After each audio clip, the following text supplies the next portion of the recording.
Recording ही नहीं कर पाया। यहाँ पे क्या आएगा आपका, जो रूरल एरिया है, रूरल एरिया के लिए आपको 816 रुपीज पर मंथ, और अर्बन एरिया के लिए 1000 रुपीज पर मंथ है। ठीक है, तो size of family is a big cause to defining the poverty. ठीक है, आपसे क्वेश्चन पूछा है तो आप बता सकते हैं। चलिए क्लियर, ये या इसमें कोई दिक्कत नहीं है। अब हम लोग बात करते हैं, जो आपका क्वेश्चन था उसी को हम लोग एक्सप्लेन करते हैं कि एंटी पॉवर्टी मेजर्स प्रोग्राम के बारे में आपका क्वेश्चन था कि sir anti poverty measure programme के बारे में बताइए।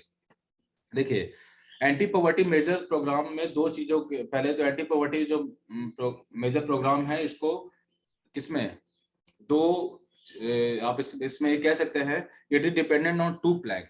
ये जो एंटी पॉवर्टी मेजर्स है इसको दो आधार पर बांटा गया है। एक पहला है आपके पास प्रमोशन ऑफ इकोनॉमिक ग्रोथ, और दूसरा है टारगेटेड एंटी पॉवर्टी प्रोग्राम। दो तरह से इसको बांटा गया है। जो टॉपिक है आपको एंटी पॉवर्टी मेजर्स, मतलब गरीबी को दूर करने के लिए कौन कौन से उपाय हैं, गरीबी को दूर करने के कौन कौन से उपाय हैं। तो दो तरीके से गरीबी को दूर किया जा सकता है। पहला तरीका है, प्लान्स का मतलब होगा तरीका, पहला तरीका है आपका bye promoting the economic growth, पहला तरीका ये हो गया। और दूसरा तरीका है आपके पास टारगेटेड एंटी पॉवर्टी प्रोग्राम को लॉन्च करके। ये दो तरीके हैं। ठीक है, तो पहला तरीका के बारे में हम लोग बात करते हैं। सबसे पहले promotion of economic growth. Promotion of economic growth क्या होता है? देखिए, इकोनॉमिक कंडीशन आपका जो भी हो, आपका इकोनॉमिक कंडीशन जो भी हो, जिस भी इकोनॉमिक कंडीशन में आप रह रहे हैं, उसको और ज्यादा प्रमोट किया जाए, मतलब और ज्यादा एक्सेल किया जाए। अगर किसी भी परिवार को या किसी व्यक्ति को गरीबी से बाहर निकालना चाहते हैं, तो कोई व्यक्ति या कोई परिवार जो भी काम कर रहा है, उस परिवार को उसके वो जो इसका इकोनॉमिकल जो स्टेटस है या इकोनॉमिकल जो सिचुएशन है, उसको और ज्यादा एक्सेल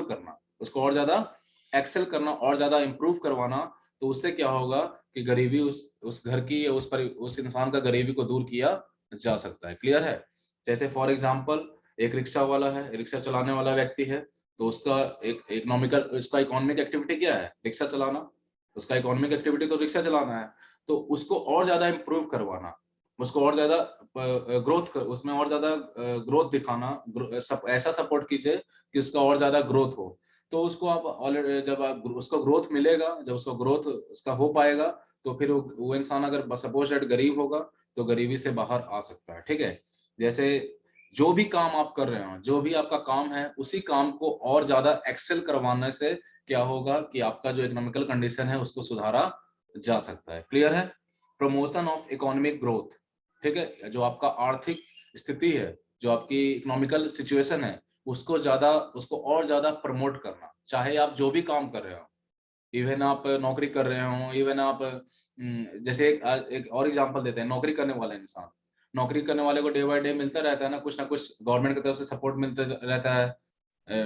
चाहे वो आपको इन्फ्लेशन रेट के आधार पर उनका डीए मिलना, डीआरएस अलाउंस मिलना है, डीए वगैरह मिलता है। तो क्या प्रमोशन ही तो हो रहा है, वहाँ जो काम कर रहे हैं उसमें उनको और ज्यादा, जो महंगाई है उसके अकॉर्डिंग उनको डीए दिया जा रहा है। उस डीए के मिलने से वो लोग गरीबी रेखा से नीचे, मतलब पॉवर्टी लाइन के नीचे जाने से बच सकते हैं। डीए इसलिए तो दिया जाता है कि जो इन्फ्लेशन रेट है, जो रेट ऑफ इन्फ्लेशन है, मतलब महंगाई दर जो है, उसके आधार पर आपको महंगाई भत्ता दिया जाता है, डीआरएस, उसको डीएनएस अलाउंस बोलते हैं, डीएनएस अलाउंस। तो महंगाई भत्ता होता है वो। तो उसी के आधार पर आपका जो इकोनॉमिकल कंडीशन उसको इम्प्रूव करने की कोशिश किया जाता है। बस यहाँ पे ये चीज समझिए कि जो भी काम आप कर रहे हैं, उस काम को और ज्यादा इम्प्रूव करवाना, सबसे पहला तरीका ये होता है, आप जिस भी काम को कर रहे हैं। ठीक है, ये तरीका से आप गरीबी को दूर कर सकते हैं, या जो व्यक्ति गरीब है उसको गरीबी से बाहर निकाल सकते हैं। और दूसरा तरीका है targeted anti poverty programmes. Targeted anti poverty programmes, इसका मतलब होता है आपको कुछ ऐसे प्रोग्राम्स को डायरेक्ट लॉन्च करना, आपको कुछ ऐसे प्रोग्राम्स को लॉन्च करना होगा जिससे कि डायरेक्ट पॉवर्टी को टारगेट किया जाए। डायरेक्ट मतलब गरीबी को कम करने का तरीका ढूंढा जाए। जैसे अभी तो हम लोग बात कर रहे थे प्रमोशन ऑफ इकोनॉमिक ग्रोथ, मतलब जो लोग काम कर रहे हैं, जिनके पास कोई ना कोई काम है। अब ऐसे भी तो लोग हैं हमारे यहाँ जिनके पास कोई काम नहीं है ना। यहाँ पे देखिए, दो टाइप से इसलिए बांटा गया। पहला जो हमने तरीका बताया वो था उन लोगों के लिए जो लोग कोई ना कोई काम कर रहे हैं और उसी काम में उनको एक्सेल करवाइए, तो प्रमोशन ऑफ इकोनॉमिक ग्रोथ हो गया। मगर जो लोग कोई काम नहीं कर रहे हैं उनके लिए भी तो कुछ प्रोग्राम चाहिए, तभी ना उनको बाहर गरीबी से निकाल सकते हैं। तो इसमें आपको यहाँ पे 4-5 प्रोग्राम के बारे में बात किया गया है, ठीक है। टारगेटेड एंटी पॉवर्टी प्रोग्राम्स जो है, इसमें आपको 4-5 प्रोग्राम के बारे में बताया गया है, जिसके आधार पर अलग अलग टाइप के लोगों को गरीबी से बाहर निकाला जा सकता है या उनको पॉवर्टी लाइन से नीचे जाने से रोका जा सकता है। क्लियर है, कोई दिक्कत? तो पहला प्रोग्राम आपके पास आता है मनरेगा। क्या आता है? मनरेगा। तो अब इसको हम लोग नरेगा के नाम से भी जानते हैं। जो मनरेगा है उसको अब हम लोग किसके नाम से जानते हैं? नरेगा के नाम से भी जानते हैं, मनरेगा। एक सेकंड, बोर्ड दिख रहा है? बोर्ड पे जो लिखा हुआ दिख रहा है आप लोग को? No sir. नो, मैं दिख रहा है सर। ठीक है, चलिए, हाईलाइटेड नहीं होना शायद, इन किसका कम गया है, कोई बात नहीं, हम ऐसे ही बता देते हैं आपको। एक 1 बाय 1 हम ऐसे ही प्रोग्राम को एक्सप्लेन कर देंगे, आप सुन लीजिए, उसी में हो जाए, क्योंकि अभी तो इसको दूर किया नहीं जा सकता, अभी क्लास चल रहा है। तो देखिए, पहला जो प्रोग्राम है आपका मनरेगा, जिसको हम लोग डायरेक्ट बोलते हैं मनरेगा। मनरेगा 2005, इसको हम लोग लिखते हैं MGNREGA 2005, ठीक है, मनरेगा 2005। अब इसको हम लोग एमजी को हटा दिया गया, एमजी जो है ना अब हट गया है, अब ये नरेगा, नरेगा के नाम से जाना जाता है। किसके नाम से? नरेगा, NREGA। सबसे पहले तो आपका इसका फुल फॉर्म जानना जरूरी होगा कि मनरेगा का फुल फॉर्म क्या था। मनरेगा का फुल फॉर्म क्या था, क्योंकि मनरेगा का नाम बदल गया इसलिए था बोल रहा है, और नरेगा का फुल फॉर्म क्या है? तो यहाँ हो गया महात्मा गांधी, MG4 हो गया Mahatma Gandhi national rural employment guarantee act. Mahatma Gandhi का MG से हो गया Mahatma Gandhi national rural employment guarantee act 2005। 2005 इसलिए है क्योंकि इस प्रोग्राम को 2005 में लॉन्च किया गया था। इस प्रोग्राम को कब लॉन्च किया गया था? 2005 में, ठीक है। अब इसका नाम है ओनली नरेगा, तो नरेगा में हम लोग लिखेंगे national rural employment guarantee act 2005, ठीक है। अब इसका क्या फीचर था, इस एक्ट को क्यों लाया गया था, इस एक्ट को क्यों लाया गया था? तो देखिए, इस एक्ट को लाने के पीछे गवर्नमेंट का मोटिव था कि ऐसे लोग जो गांव में रहते हैं, मोटिव क्या था गवर्नमेंट का? ऐसे लोग जो गांव में रहते हैं और जो काम करना चाहते हैं, क्या करना चाहते हैं? जो काम करना चाहते हैं, ऐसे नहीं जो काम करना नहीं चाहेगा उसको तो आप कुछ नहीं करवा पाइएगा, मगर जो लोग काम करना चाहते हैं वैसे लोगों को मिनिमम 100 डेज का, कितने दिन का? 100 डेज का एम्प्लॉयमेंट प्रोवाइड किया जाए। एक साल में कम से कम 100 दिन का रोजगार, 100 दिन का एम्प्लॉयमेंट प्रोवाइड किया जाए। ऐसे लोग जिनके पास कोई काम नहीं है बट वो लोग काम करना चाहते हैं, the person who don't have any piece of work but they want to do work, they need to work. तो इस प्रोग्राम के तहत उन लोगों के लिए गांव में ही, वो जो गांव, जिस गांव में वो लोग रहते होंगे उसी गांव में उन लोग को एम्प्लॉयमेंट प्रोवाइड गवर्नमेंट के द्वारा करवाया जाता है। गवर्नमेंट कोई भी काम करवा सकती है मनरेगा के तहत, गवर्नमेंट को जो भी वहां पे करवाना होगा वो उनसे करवाएगी, और मिनिमम 100 डेज का एम्प्लॉयमेंट एक साल में देने का टारगेट गवर्नमेंट रखती है इस प्रोग्राम के तहत। गवर्नमेंट का मोटिव था, क्या कर मोटिव था कि जो लोग गांव में रह रहे हैं, the person who are living in the rural area who want to work but at present time they don't have any piece of work, तो उन लोगों को क्या करना है? to provide them minimum 100 days employment in a particular year। एक particular year में, एक फाइनेंशियल ईयर में, जो एक फाइनेंशियल ईयर होता है तो उसमें उनको मिनिमम 100 दिन का रोजगार प्रोवाइड करना गवर्नमेंट का ही मोटिव था। पहला प्रोग्राम का नाम हो गया मनरेगा 2005। मोटिव क्या था? To provide minimum 100 days employment to the people who are living in the rural area and who need work but at present time they don't have any piece of work, ठीक है। अब आगे इसमें ये भी जोड़ा गया, if the government is not able to provide, if the government is not able to provide the working days or less working days by the fix working day, जो 100 दिन का जो रोजगार फिक्स किया गया है उसमें से जितने दिन गवर्नमेंट कम दिन उनको, जितने कम दिन उनको काम देगी, बाकी जो बचा हुआ दिन, जैसे 100 मान के चलिए 100 दिन का गवर्नमेंट का टारगेट है, तो 100 दिन में सपोज दैट कि गवर्नमेंट ने 80 दिन ही काम दिया, 20 दिन काम नहीं दिया साल में, तो ये जो 20 दिन का है, इसको गवर्नमेंट को कंपनसेशन देना होता है उन लोगों को जिनका मनरेगा कार्ड बना हुआ था। इसके लिए कार्ड बनता है, रजिस्ट्रेशन होता है, मनरेगा कार्ड होल्डर्स होते हैं। जो लोग इसके अंदर आ जाते हैं उनका मनरेगा कार्ड बनता है या नरेगा कार्ड बनता सर है। कंपनसेशन मतलब क्या हुआ? नुकसान भत्ता। कंपनसेशन का मतलब जो उनको नुकसान हो रहा है, भाई आपने बोला कि 100 दिन हम काम देंगे, बट आप 100 दिन काम नहीं दे पा रहे हैं, आपने 80 दिन ही काम दिया, तो 80 दिन का तो आपने वेज दे दिया, 80 दिन का तो मजदूरी आपने दे दिया। अब 20 दिन तो काम आप नहीं दे पाए ना, इसमें उन लोगों की क्या गलती है? जो लोग मनरेगा कार्ड होल्डर है उन लोगों की क्या गलती है? तो उन लोगों को फिर आपको क्या करना पड़ेगा, कंपनसेशन देना होगा। तो जितना 20 दिन का, जैसे फॉर एग्जांपल है कि 200 रुपए पर डे वेज मिलता है, कितना? 200 रुपए पर डे। तो 20 दिन काम नहीं दिया गया तो 20 इंटू 200 कर दीजिए, उतना पैसा इनको ऐसी बिना काम दिए बगैर ही देना होगा, बिना काम दिए बगैर ही देना होगा। अब गवर्नमेंट का दिक्कत है ना, गवर्नमेंट 100 दिन काम लेके आए, अगर जो लोग काम करना नहीं चाहते हैं तो उनके लिए प्रॉब्लम नहीं है, मतलब जो लोग काम करना चाह रहे हैं, जिनका आपने मनरेगा कार्ड बनवा रखा है और आप 80 दिन ही काम दे पा रहे हैं उनको साल में, तो 20 दिन का कंपनसेशन दीजिए। ये भी इसमें मिला हुआ है, ये भी चीज इसमें शामिल होता है। If the government is not able to provide the 100 days work, then the government has to pay compensation to the MNREGA card holder. जितने दिन वो लोग काम नहीं दे पाएंगे, अगर 100 के 100 दिन काम नहीं दे पाएंगे तो 100 के 100 दिन का उनको कंपनसेशन देना होगा। ठीक है, गवर्नमेंट काम ढूंढे और लोगों को जो मनरेगा कार्ड होल्डर है उनको काम दे, ये गवर्नमेंट की जिम्मेवारी है। क्लियर है? समझ में आ गया? Yes sir. देखिए ये जब लॉन्च हुआ था तो इसको कितना 625 डिस्ट्रिक्ट्स, कितना 625 जिलों में इसको मतलब ये जो प्रोग्राम था इसको 625 जिलों में लागू किया गया था। स्टार्टिंग में जब ये लॉन्च किया गया था, इसका टारगेट था ये 625 जिले, मतलब भारत में 625 जिलों में इसको। देखिए इसके आगे इसमें लिखा गया है कि the scheme provided employment to 220 crore person day of employment, 4.78 crore household, मतलब 220 करोड़ पर्सन, 220 करोड़ लोगों को इसका फायदा मिल रहा है, 220 करोड़ पर्सन को इसका फायदा मिल रहा है। चाहे वो एससी से आ रहा हो, चाहे वो एसटी से आ रहा हो, चाहे किसी भी कम्युनिटी से आ रहा हो, उससे प्रॉब्लम नहीं है। ऐसे लोग जिनको मनरेगा कार्ड की जरूरत है, जो लोग मनरेगा कार्ड के लिए एलिजिबल है, उन लोगों को पहले मनरेगा कार्ड बनवाया जाता है, उसके आधार पर उन लोगों को फिर एम्प्लॉयमेंट प्रोवाइड किया जाता है। तो यहाँ क्या हुआ, यहाँ क्या समझ में हमने क्या डिस्कस करें? Targeted anti poverty programme. हम लोग क्या बात करें? Targeted anti poverty programme. मतलब जो लोग गरीब है, जो लोग गरीबी से सफर हो रहे हैं, जिनके पास कोई काम नहीं है, उनको डायरेक्ट टारगेट करना। और ये सब प्रोग्राम के जो भी अभी और प्रोग्राम हम लोग पढ़ेंगे, इन सभी प्रोग्राम के तहत उन लोगों को डायरेक्ट टारगेट किया जाता है, उन लोगों का गरीबी को दूर करने के लिए जो भी गवर्नमेंट स्ट्रेटेजी बनाती है। ठीक है, दूसरा आपके पास है, दूसरा प्रोग्राम जो आता है PMRY 1993। दूसरा जो प्रोग्राम है आपका है PMRY 1993, मतलब प्राइम मिनिस्टर, क्या है PMRY का फुल फॉर्म?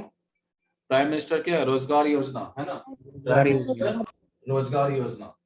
ये है 1900। ये सबको, ये भी आप लोगों को याद होना चाहिए कौन सा प्रोग्राम कब लॉन्च हुआ था।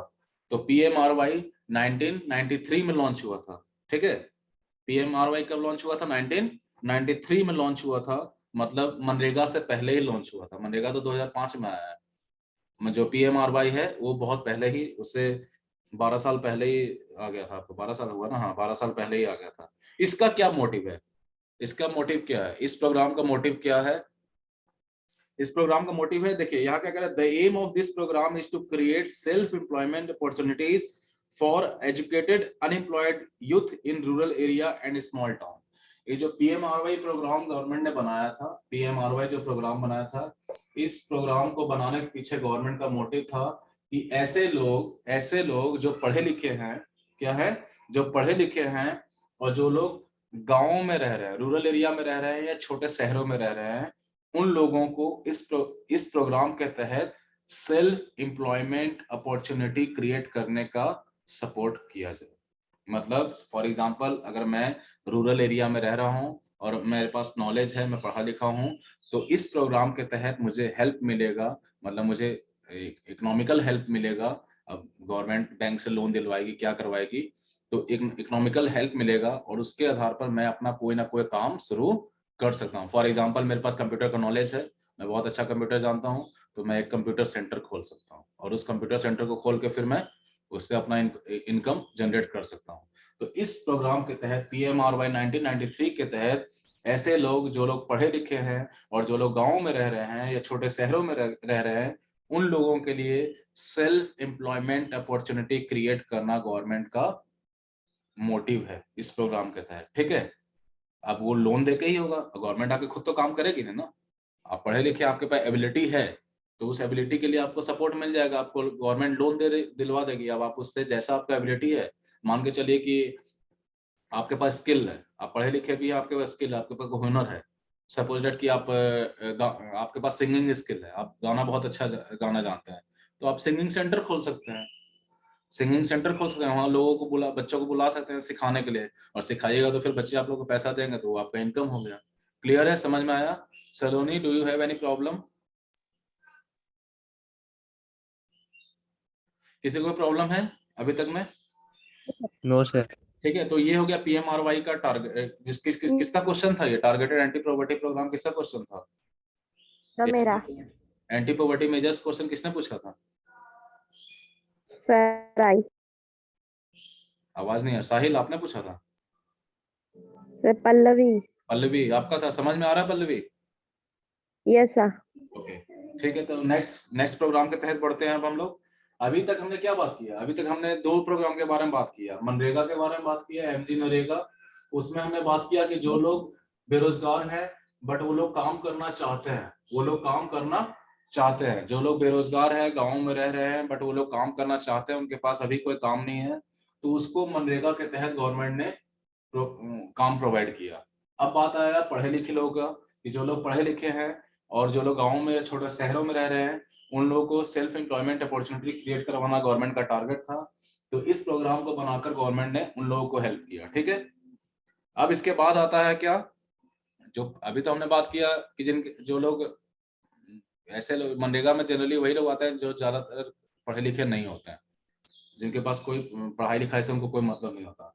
पढ़े लिखों का भी बात हो गया। अब जो लोग नहीं पढ़े लिखे हैं, मतलब ये तो हो गया डायरेक्ट उन लोग मजदूरी करना जो जानते हैं, जो लोग मजदूरी, जो मैनुअल वर्क कर सकते हैं। इसके अलावा यहाँ पे आ गया पढ़े लिखों का।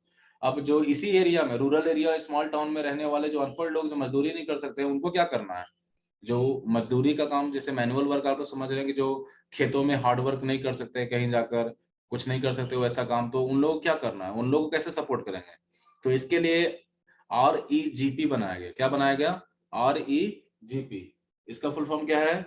Rural employment guarantee, sorry, rural employment generation programme, rural employment generation, REGP बनाया गया।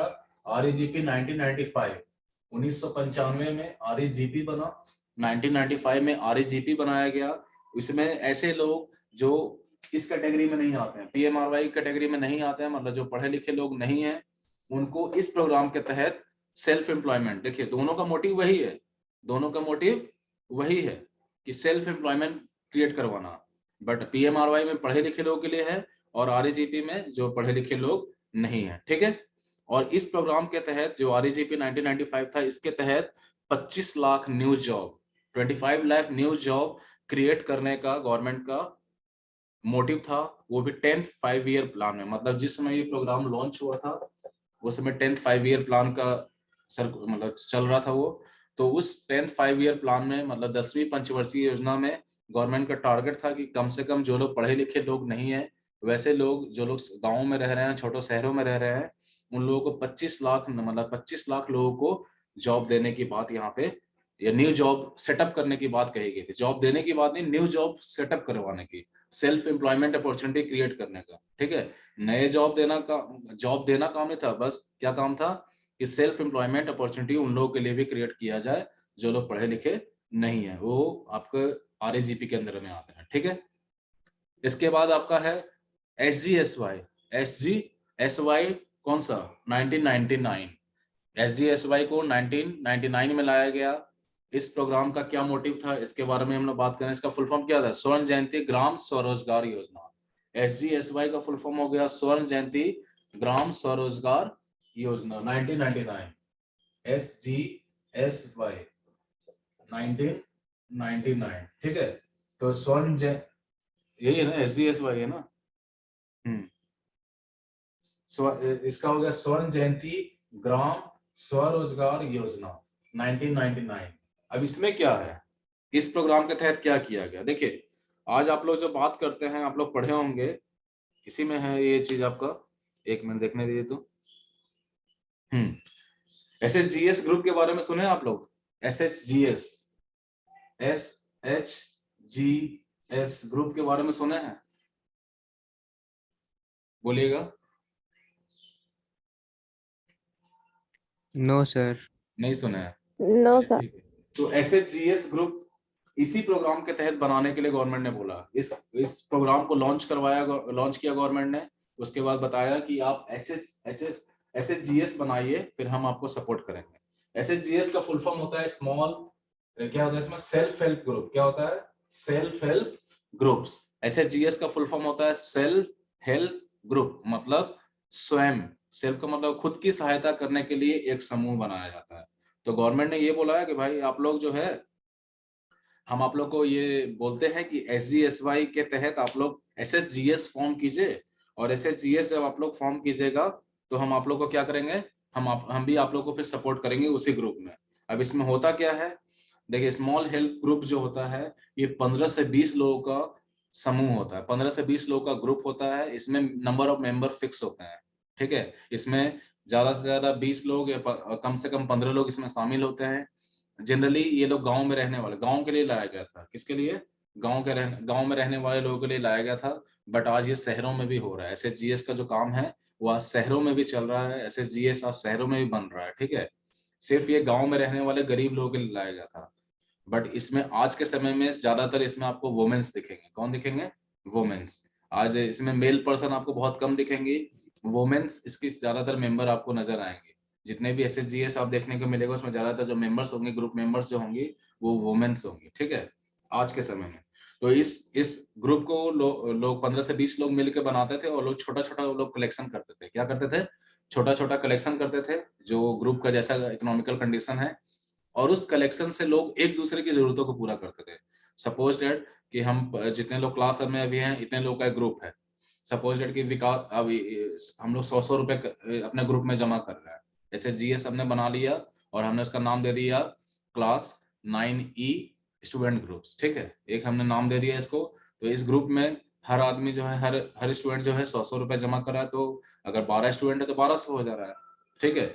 अब सपोज डेट कि मुझे जरूरत पड़ गया, मुझे कुछ पैसे का जरूरत पड़ गया, तो मैं अपने ग्रुप से, इसी ग्रुप से मैं, अगर सपोज मुझे 500 रुपए का जरूरत पड़ गया, मेरे पास पैसा नहीं है, तो मैं अपने इस ग्रुप से क्या करूंगा, लोन ले सकता हूँ, ठीक है। लोन मुझे ये ग्रुप देगा, और उस पैसे से भी मैं अपना रिक्वायरमेंट फुलफिल कर सकता हूँ। बाद में मुझे ये लोन चुकाना भी होगा। जो मैंने 500 रुपया लिया है, ये मुझे मंथली इंस्टॉलमेंट में चुकाना होगा। इसके ऊपर बहुत ही कम रेट ऑफ इंटरेस्ट लगता है, जो कि ग्रुप ही लेता है। ग्रुप का जो हेड, जिसको हम लोग हेड बनाते हैं, उसके पास ये चीज जमा होता है।